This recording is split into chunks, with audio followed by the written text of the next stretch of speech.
Yeah, 1 2 1 2. Hey yo, AC. 1 2 1 2. Mic check. Hey, can y'all hear me out there? Ukraine on the set, bang. Against all odds. Against all odds. Against all odds. Against all odds. Against all odds. Against all odds. Against all odds. Against all odds. Against all odds. What an intro. Happy Winning Wednesday, everybody. It is the NBA Odds Watch. I am your host, Quick and Dirty podcast here, podcast, audio show, YouTube show, whatever you want to call it. You can follow me on Twitter at @the_odds_fellow. Check out the rest of us, Pun Picks. Producer Pun, he's in the background right now, which we love to see.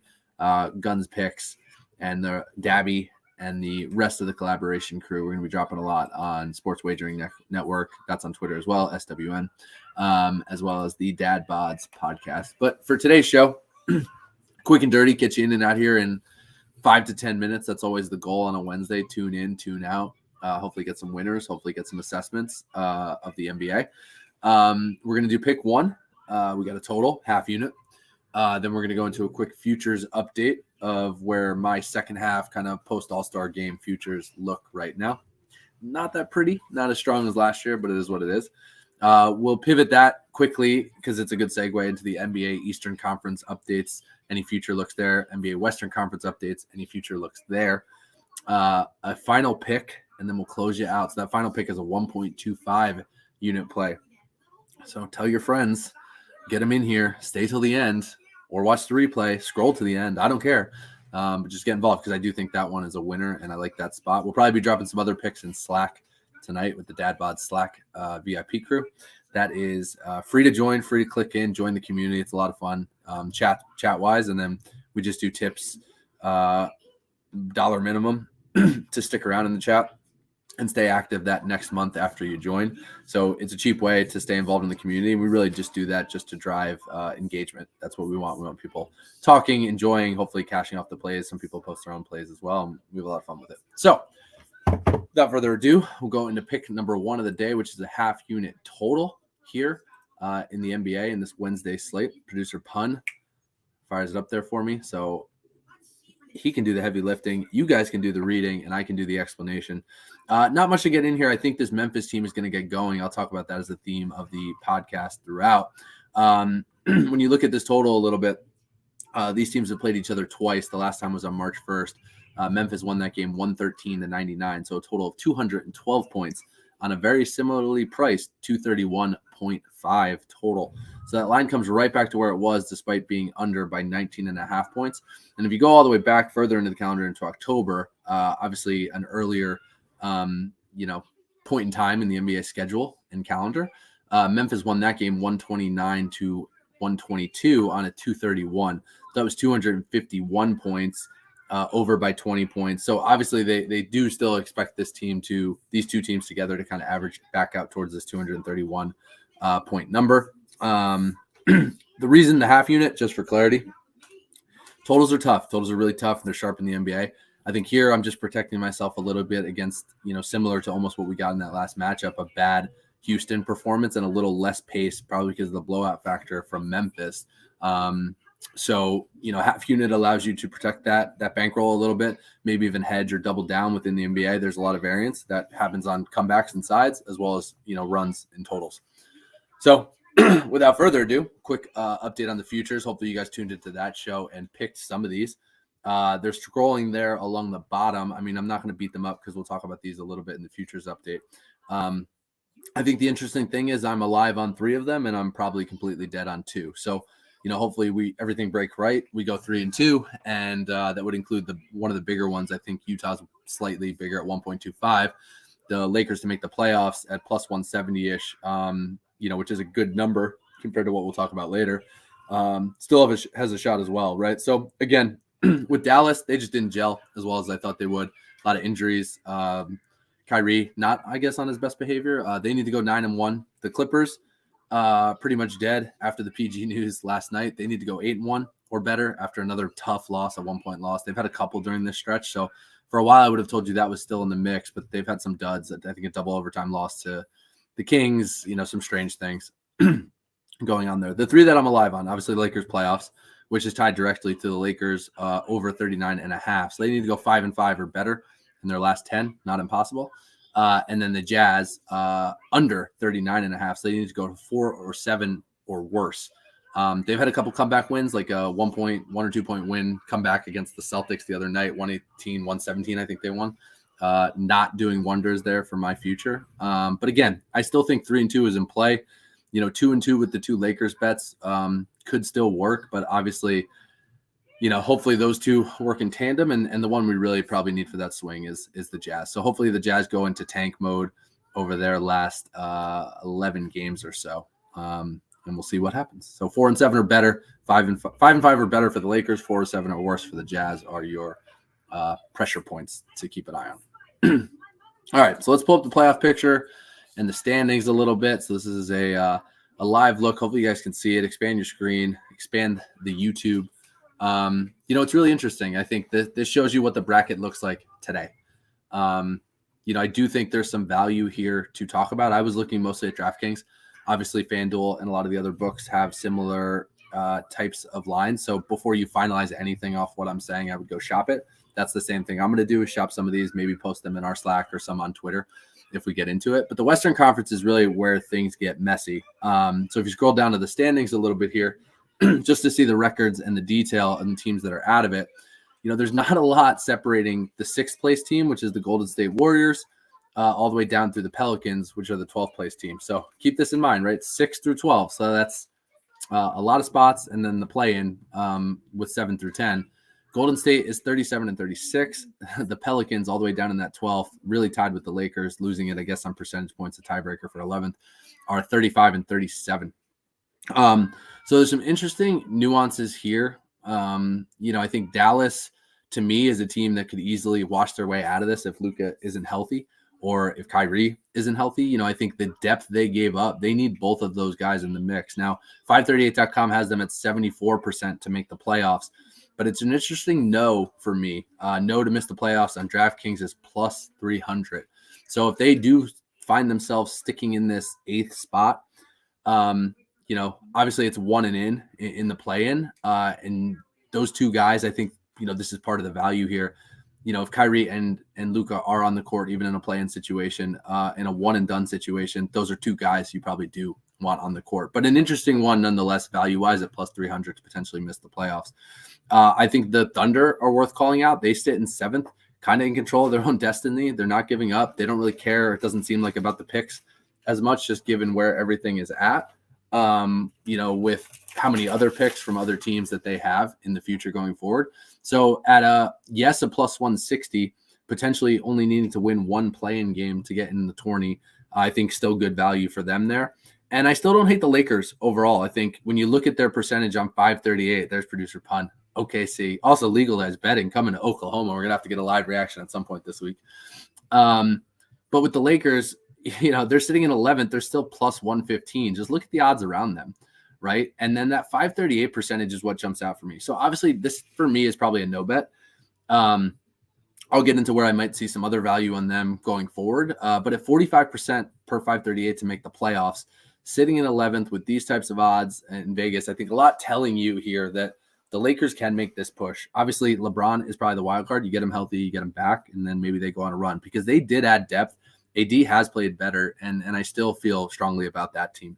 I could see very easily Utah, Minnesota falling out of it. If you had to put a gun to my head and, let's say Golden State stays in the 6th spot. For me, two of the three teams that are going to come out of this mess are Dallas, OKC, or the Lakers. So some decent value there for me on Lakers or OKC at plus, because I do think personally, I think Minnesota will fall out of it a little bit. They may get Cat back soon, but we'll see. Also, I'm talking too much, so we might go slightly over 10 minutes. Okay, let's jump to the Eastern Conference. The Eastern Conference fun. Here you can see the top 3 are really the strong suits, and you'll see that in the futures market. But in terms of what I think can happen in the play-in and the playoffs, when you start looking at that, again, really, we'll do this from the 7th seed down. The 6th seed down still is the Brooklyn Nets all the way down through the Washington Wizards. When you look at the odds on the DraftKings and you look at some of the 538 projections, there's not much value here with some of these bottom feeders, unlike where I think you see a little bit still jumbled up in the Western Conference. So Pacers and Wizards, very slim percentage points, 3% for the Wizards to make the playoffs, 0.9%, so less than 1% for the Indiana Pacers. It does jump up the numbers wise to with the Chicago Bulls at 26%, the Toronto Raptors at 48%, the Atlanta Hawks at 44%, and then the Heat and the Nets at 88% and 91% respectively. So let's assume one of the Heat or Nets get into the 6th spot, which is likely going to be the case. That 7th spot then is going to slide down in the play-in, but probably still a good shot to get out of the play-in. So what I'm looking for is the value, and I still haven't decided. I still haven't pulled the trigger. To me, the Hawks and the Raptors are still good value. I think Chicago, Indiana, Washington, whether it's to make the play-in or to get through the play-in, I wouldn't trust any of those three. But I do think the Raptors, after the Jakob Poeltl deal, the Hawks, after the coaching change, have a little bit of momentum to maybe sneak their way in here. And one of those teams probably does need to get in, right? Because you have, again, Miami or Brooklyn. One of them is going to get 6th. One of them is going to slide into that first play-in slot, first play-in game. And then you're really picking up the pieces of Atlanta or Toronto. Now, to me, I think if you feel like Atlanta or Toronto is going to get in, then there's a good shot that Brooklyn misses, right? Because I do think the Heat are going to be one of these teams that sneaks in either at 6 or that play-in. So the value could be on the Nets at plus 600 to miss the playoffs, which would allow you to get better numbers than Atlanta minus 130 or Toronto plus 105. So just some different ways to approach it. For me, I'll probably sprinkle on one of Atlanta or Toronto, or maybe a small amount on both, and see what we can get done. I think the tough part about going with both of them is it's going to be tough to get both of them through. So then you're kind of, cannibalizing yourself there a little bit from a betting perspective. So that's my outlook on the standings and on the futures. I think just on the futures overall, Pun, maybe just scroll back up to the bracket and you guys can see this. I think there's a couple interesting things. Again, maybe things I'm going to key in on and look at a little bit. When you look at those 538 projections I mentioned earlier, there are 5 teams that have a greater than 25% chance to make the NBA Finals. So that means they get through the Eastern Conference, they get through the Western Conference. Not to win. Those percentages drop even more, but 25% or greater chance of making the Finals. 3 teams in the East: Philly, Milwaukee, and Boston, your top 3 seeds. And then in the West, it's only 2 teams, Memphis and Denver. But the interesting thing about the West, and this is why I love this conference and the mess it's in right now, we just talked about what happens from the 6th seed down in the West and how few games are separating them. When I tell you the percentages and how much they drop on the Western side compared to the Eastern side, it's amazing. I mean, Golden State comes in at the 3rd best team, 538 projection wise, to make the NBA Finals at 14%. Phoenix and Dallas are sitting there at 8%. Minnesota's at 5%. I just told you I think they're going to miss the playoffs. The Lakers at 4%. The Clippers at 3%. The Kings, who are the 3 seed, I think, are even less than that, right? So no love for the Sacramento Kings breaking their longest. They're lighting the beam. They're going to make the playoffs, but probably not enough to get all the way to the NBA Finals per these projections. I mean, look, completely honest, I was going to get on this show today and probably tell you to take a futures, Western Conference futures, maybe an NBA Finals flyer on the LA Clippers, because I had so much faith in the way Kawhi was playing, the depth that team has added at the trade deadline. Russ even coming down into his role a little bit. But the PG news last night pretty much pushes them down. Like I said, they're now at 3%. I'm sure that number was higher the other day, unfortunately. But there's 2 things I think that still do have value. And this is, again, to get out of the Western Conference based on the percentages we just talked about. So if Memphis is the highest percentage, but when you look at the odds, they're not reflecting that. So I think Memphis at plus 800 is a good bet to come out of the Western Conference. I think it's wide open this year. I don't have faith in Durant and the lack of depth that Phoenix has. Unfortunately, I think they're just not going to have enough time to gel. I think they're the betting favorite when you look at it per DraftKings to come out of the Western Conference. But to me, I'm not going to take the favorite in that spot. Then you go Denver, Golden State. The Clippers were still ahead. Memphis at plus 800. Dallas, then the Lakers at plus 1,500. So for me, Memphis and the Lakers are the ones with the value. So there's a little bit of the wild card, same way. I just mentioned it with Durant, so it's just as much of a risk with LeBron. But does LeBron come back rested, healthy, and this team makes a run? I think with Memphis, they have the depth. Ja. Maybe it's the motivation. Maybe that's the right narrative to finally get him back on track. They did have some injuries, but the fact that they get Steven Adams and they get Ja back and can get some things back on track. Triple J has played really well down the stretch, especially in the Ja absence. And they're still a very deep, feisty team. So I like that number, plus 800. Memphis to win the Western Conference, maybe a flyer on the Lakers, plus 1,500. On the Eastern Conference, there's not much there for me because I think it's the three best teams. So the best value to me would just be the odds don't seem as evenly priced on Philly at plus 450. I do think you probably have the MVP potentially in Embiid on that roster. Harden's played better. Plus 450 is the best value compared to Milwaukee and Boston, but I haven't made that pick yet either to say that I think that team is gone.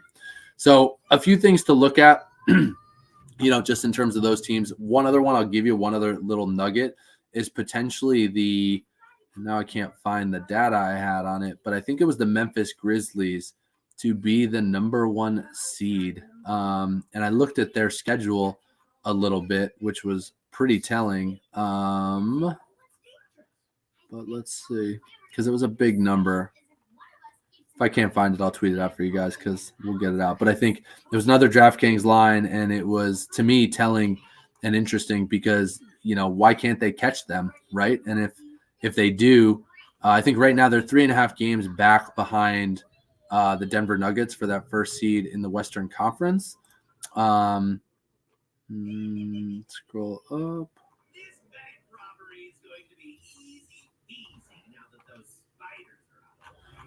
Yeah, no, it's gone. It's gone. But we'll get it back for you guys. Because I do think that was an interesting angle, right? To me, the Grizzlies just looked like they had a much easier schedule. I think they play Houston twice. They have a couple home-and-home spots. They play the Clippers twice, which are now going to be down PG. So for me, at a big number, could they catch the Denver Nuggets, who have seemingly for a long time had a huge lead in the Western Conference, but at only 3.5 games, with, again, comparing the schedules of what's left, no head-to-head, which does hurt when you're trying to catch somebody. But it was interesting, right, to maybe take a small flyer. Maybe it was, a quarter of a unit. But we'll tweet that out from the account just so you guys see it. Again, another angle, another way to think about it. I am high on the Grizzlies. That's right. That's right. Maybe, Craig. But I'm even saying Memphis to get the number 1 seed, which had some great value. It had even more value because of where they are in the race right now. So some fun stuff. I think strap in for the Western Conference. I think the Eastern Conference, you're going to get one of those top 3 teams. Western Conference, you could sell me anything, and I would buy it. All right, let's jump into a closing pick here to get out of the show and send you guys on your way with 1.75 units total wagered. You can even it out, bump up to 2. You can take both down to 1/2. I trust you guys, but I am weighting it a little higher for me. So this is a revenge spot for the Miami Heat, the great Knicks Heat rivalry from the 90s. Jeff Van Gundy clinging to legs, fights breaking out all the time, Allen Houston buzzer beaters. Maybe we get some of that back tonight, right? But look, these teams have played each other twice this year. The Knicks have won both games by 2 points. Actually, if you stretch it back a little further, Miami is on a 3-game, the Knicks are on a 3-game winning streak in this actual matchup because they did go back and beat them in the last time they played last season. But right now, February 2nd is the earliest game. Both of these games have been close, like I said, and they've both been on this side of the calendar year. So February 2nd and March 3rd. So you have a good kind of look back. Now, the Knicks won the first game at the Garden, 106-104. It was the 8th straight win for the Knicks at the time. They were rolling. That was a Miami minus 1.5 line, total 214.5. So Knicks covered, obviously, with the outright win, and it went under slightly. March 3rd, they come back. Now a game in Miami. The Knicks won 122-120. Again, Miami a minus 1.5 favorite. The Knicks covered by the exact same score. So after winning, 5 in a row here previously in the series in the head-to-head, the Knicks have won the last 3, like I mentioned. So it was Heat 5, Knicks 3. Here we are back in the revenge spot, back in a more of a playoff race for the Heat than the Knicks. And I like the fact that line held strong. I like the way Miami's looked lately. So Miami minus 1.5. I have a slight lean to the over, but Miami minus 1.5, 1.25 units is the big play that I got circled for tonight. I think the Heat get it done to at least claw back into the season series and continue to put their pressure on the Brooklyn Nets in the Eastern Conference playoff race. So that's all I got. A total for you guys at a half unit, a side at 1.25 units. Both games are tonight, so you got time to get those in, see if the lines move at all. And some good futures and angles to look at and consider as you get ready for the playoffs. We're going to do a big playoff preview show probably in a couple weeks, hopefully with Sharks and Sports. Just talk NBA, talk hoop, talk some of these angles, break down some of the series where we can, find some ways to bet series, find some ways to attack some of those matchups game to game. So some fun things to think about, some fun things to look forward to. Make sure you subscribe to the YouTube channel, hit the like button, hit the subscribe button. It is the Sports Wagering Network. We're going to have plenty of content, plenty of shows. Throughout the tourney, I think Guns Picks is still doing some breaking ankle shows. So he's gearing up for a big weekend after dominating the books in Turning Stone. So he's got more NCAA basketball content coming, and then we're right into baseball and on to the rest. So we appreciate you guys tuning in. Hit the like button, hit the subscribe button. We thank you. Please share and enjoy the picks tonight. Let's go.